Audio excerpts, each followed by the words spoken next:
और रोशन सर से एक बात पूछते हैं, उनमें बुरा नहीं लगे तो, कि जब आप जेल से छूटे थे तो आपने कहा था कि हमारा भाई का दोबारा पोस्टमार्टम होना चाहिए, हम भी मांग करते हैं दोबारा पोस्टमार्टम होना चाहिए। जब आप घर गए तो एक आवेदन तक नहीं दिया कि दोबारा पोस्टमार्टम का। मैंने पूछा था उनसे ये सवाल, तो उन्होंने मुझसे कहा कि कुछ टेक्निकल इश्यूज थे जिसकी वजह से दोबारा पोस्टमार्टम नहीं हो सकता। क्या टेक्निकल इश्यूज थे?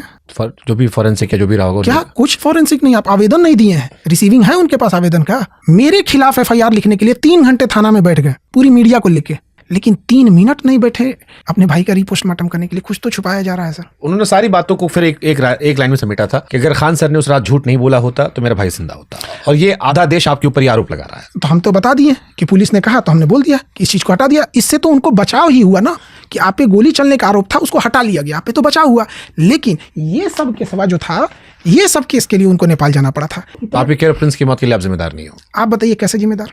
क्या हम नेपाल भेजे थे? क्या हम कहे थे कि किडनैप करके लाओ? हम बोले थे कि नेपाल की शराब लाओ? हम बोले थे कि पिस्टल कमर में लेके घूमो? हम बोले थे कि किसी से रंगदारी मांगो? क्या हमने इनके सर पे मारा था? जिसने इनको सर पे पीटा था उसको 30 सजा नहीं दिलवाए? 3 साल पहले पीटा था उनके सर पे, बेचारा प्रिंस मरते मरते बचा था। इतना गहरा हो गया था ब्रेन में, पूरा 8 टाका यहाँ से वहां तक लगा था, पूरा लोग दहल गया था बेचारे पे। अब देखते 8 टाका ब्रेन में छोटा मोटा होता है जी। 3 साल में सजा नहीं दिलाए उसको। 3 साल इनफ होता है महाराज अपने भाई के गुनहगारों को सजा दिलाने के लिए। हम तो कहते हैं कि जो 4 दोस्त थे उनका पकड़ के बढ़िया से CBI जांच हो, नार्को टेस्ट हो, हमारा भी कराएं, उन चारों का भी कराएं, सब दूध का दूध पानी के पानी हो जाएगा। CBI को दे दें मैटर। CBI से नार्को टेस्ट कराने को तैयार हो? हम तो साला सबसे पहले तैयार है। हम पढ़ाने वाला आदमी, हमारा गुनाह क्या है? एगो मर रहा था बेचारा, चुन ओकरा बचाने चल गए। कोई नहीं जाएगा आज के बाद किसी को बचाने के लिए। अब एक पूरी सारांश में बताइए, हम अगर उस चुन को मरते हुए छोड़ देते तो क्या होता? आपका कुल मिलाकर आखिरी में जो उस पॉडकास्ट के बाद भी निष्कर्ष था कि आपने अपनी ताकत का गलत इस्तेमाल किया। जेल कैसे गए? तो प्रीवियस केस की वजह से जेल गए। आप जेल जाइए, इस छोटे से FIR में आप जेल जाइए, अब सुबह जाइए शाम में निकल जाइएगा। हम गारंटी देते, किसी वकील से पढ़वा लीजिए कि ये जो केस है,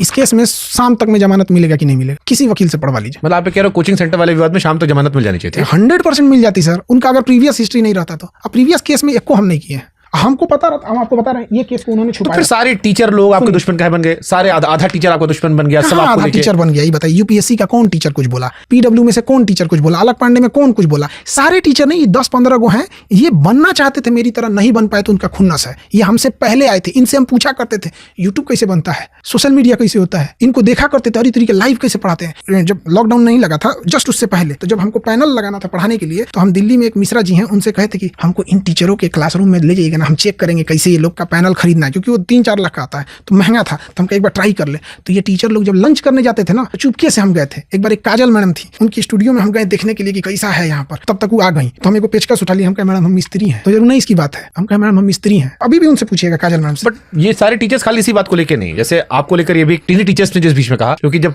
किसी पीछे पड़े तो बहुत सारा चीज पीछे पड़ते हैं।